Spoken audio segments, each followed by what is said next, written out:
Friends, family, and loved ones, welcome. And thank you for joining us in bearing witness to the union of Ben and Sam in marriage today.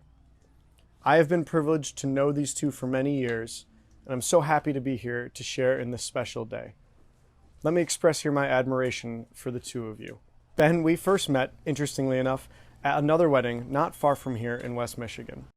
A big feature of that weekend, if I remember, was a long car ride with the two of us, as well as Jessica and Sam, which featured quite a bit of loud music and loud singing. And I figured anyone who could still be in the same room with me after that must be a pretty great guy. And of course, I ended up being right about that. Sam, whether it was meeting on campus through Jessica for the first time, the many Leacher tailgates next to the auditorium at MSU, or some of the wonderful holiday weekend get-togethers during those all too infrequent times when so many of us would find ourselves back home, you were brimming with a fun-loving, kind, and energetic spirit. But from the first moment I met you, I noticed this young woman who struck me as hardworking, driven, down-to-earth, and smart in ways that I immediately admired and was impressed by. That remains as true today as it was on the first day I met you. Sam, Ben, as a couple, you are so tremendously welcoming. The second time meeting you is as warm and familiar as it would be on the 100th. That's a special and rare thing. Though I think I speak for everyone here when I say that this is absolutely no surprise, knowing the incredible and loving families that you come from. Mr. and Mrs. Fick, it's been an absolute pleasure to meet you this weekend. Thank you for your kindness and for allowing me to be part of this wonderful day for your family.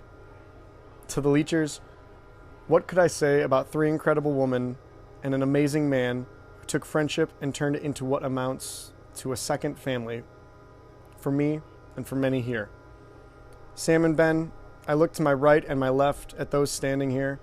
I look out at the loved ones seated and can see that you are truly blessed by your family and fortunate in your friends, both of whom will be great support in the exciting years ahead. These things are important to remember on a joyous day such as this. For as much as today is a celebration, it is also true that the world has thrown challenges at you as you have arrived at this day. Over your many years together, you've shown you can grow and learn with each other through the hectic stages of life that are the transitions from teenager through young adult to independence. That experience will serve you well as you face challenges together in the future. Doubtless you will, of course, as even this day has presented challenges no person could have anticipated even a few months ago. I imagine it will not be the last time unexpected challenges face you. Still, in the light of that, I'm reminded of how the important parts of today, its essence, still remain. You two are still making a promise that matters, and you're doing it in front of people who have come to witness it, celebrate it, and be a part of it. That there are those we wish could be here but sadly cannot is a testament to how much you are loved even beyond this place. So because of who you two are, and because of the people you have gathered around you in your life, you should be very excited for the future you will share together. To give you a few moments to reflect and prepare, I'd like to invite a few of your friends up to offer some words on the day, starting with Lauren Smith.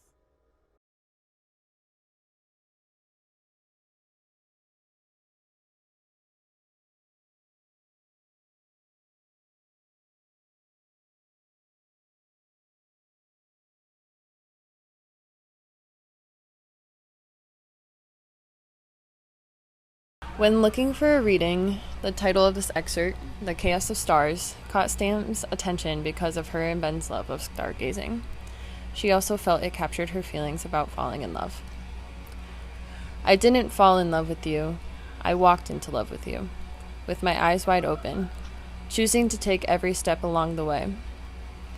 I do believe in fate and destiny, but I also believe we are only fated to do the things that we choose to do anyway. And I'd choose you in 100 lifetimes, in 100 worlds, in any version of reality. I'd find you, and I'd choose you. Next, I'd like to invite up Alec Cherney.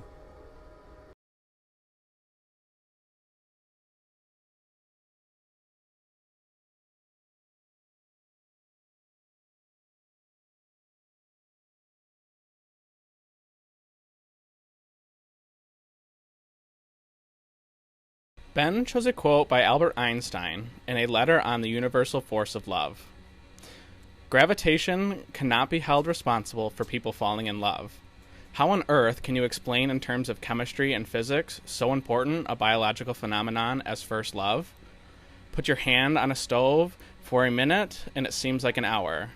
Sit with that special girl for an hour and it seems like a minute. That's relativity.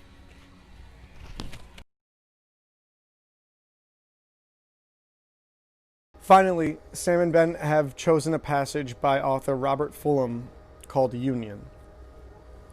You have known each other from the first glance of acquaintance to this point of commitment. At some point you decided to marry. From that moment of yes to this moment of yes, indeed, you have been making commitments in an informal way.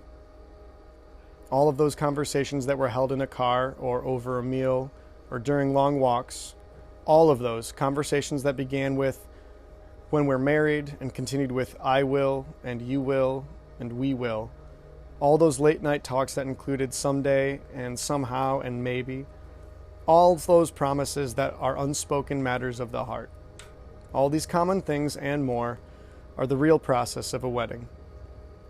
The symbolic vows that you are about to make are a way of saying to one another, you know all those things that we've promised and hoped and dreamed? Well, I meant it all, every word. Look at one another and remember this moment in time. Before this moment you have been many things to one another: acquaintance, friend, companion, lover, dancing partner, even teacher. For you have learned much from another these past few years. Shortly you shall say a few words that will take you across a threshold of life, and things between you will never quite be the same. For after today you shall say to the world, this is my husband, this is my wife. Sam and Ben have prepared their own statements of love and commitment for each other, which I invite them to now read.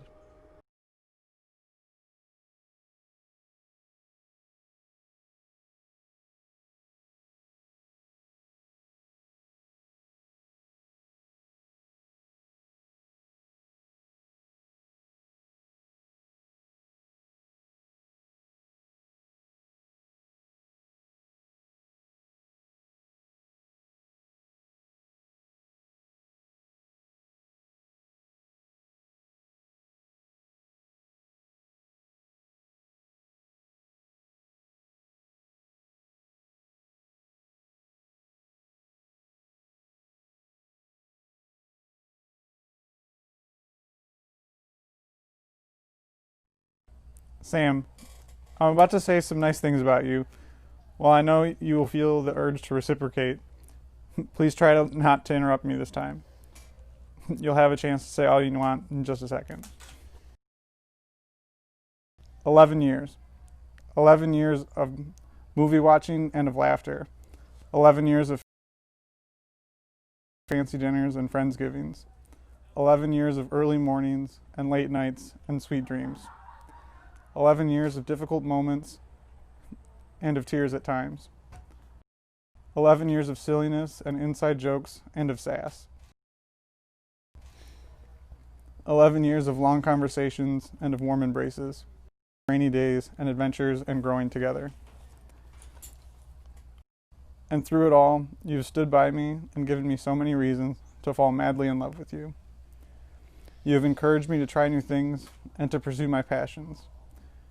Your overwhelming empathy for others has driven you to always put others' needs ahead of your own, no matter the circumstances.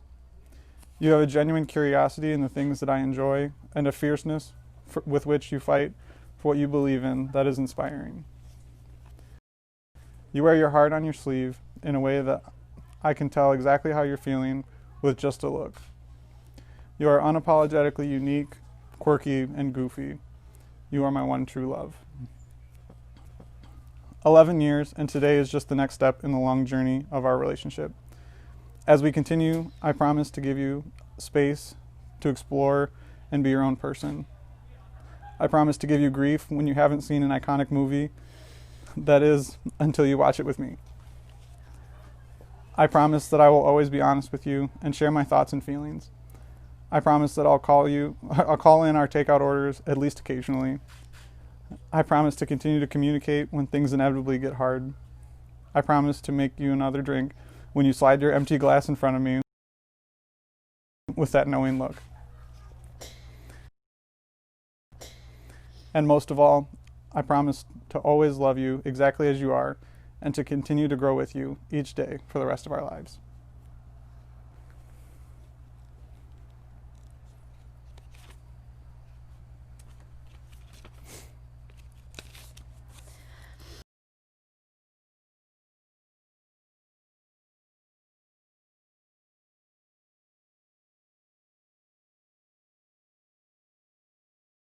When I was younger, I used to imagine what my love life would be. For a long time, it looked pretty typical. Dating around and having to go through multiple men before finding the right one for me. But then, we started dating. When we first got together, I had no idea where it would go. But as we progressed through high school, it became easier for me to imagine us being together forever. And look at us now, almost 11 years later, and getting married. Everyone tells me how lucky and rare we are, and I think that's one of my favorite things about you and our relationship. We are rare, and more importantly, you are rare. You have this rare balance of gentle kindness and strength, along with sensitivity and toughness. You take care of me, and you let me take care of you. You are gentle with me when I need you to be, but you're never afraid to push me outside of my comfort zone when you know it will better me as a person. You have helped me to grow and see the world in a different way. When we were in Florence, we were walking down the street, and as I was looking around at all the buildings and shops and people, you nudged me and told me to look up. I did, and there were beautiful rooftops and architecture, and I remember being so stunned when I saw it. I smiled and said thank you, and you said, I always try to remember to look up when exploring new places, so I don't miss anything. And that has stuck with me ever since. So today and every day, I promise to take care of you. I promise to encourage you to grow and to grow with you. I promise to keep turning off the lights that you leave on. And I promise to look up so I don't miss anything. We've been through so much together, and I know that more is bound to come our way, but I have no doubt that we will be able to handle it.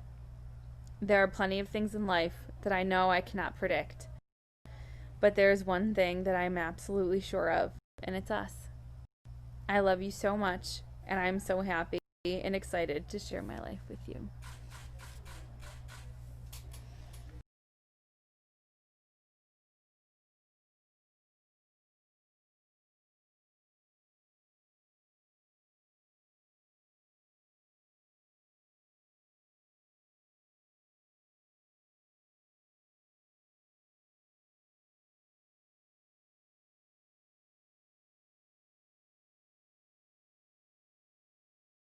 It has been tradition to show an outward sign of the love and commitment you have just expressed by the exchanging of rings, so that the whole world may know you share a love as precious as those metals and gemstones, and as unending as the circles into which they have been fashioned.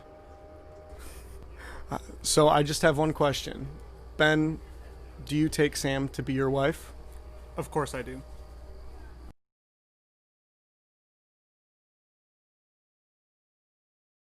Sam, do you take Ben to be your husband? Yes, I do.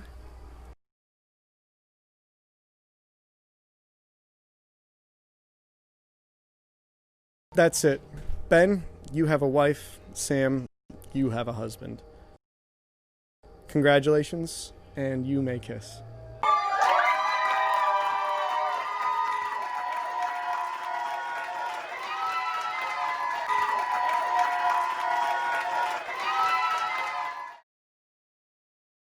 If I could just ask those in the audience to stay seated after the wedding party has left, so I can offer a few announcements, but none more important than this first announcement, where I get to introduce, for the first time as husband and wife, Ben and Sam.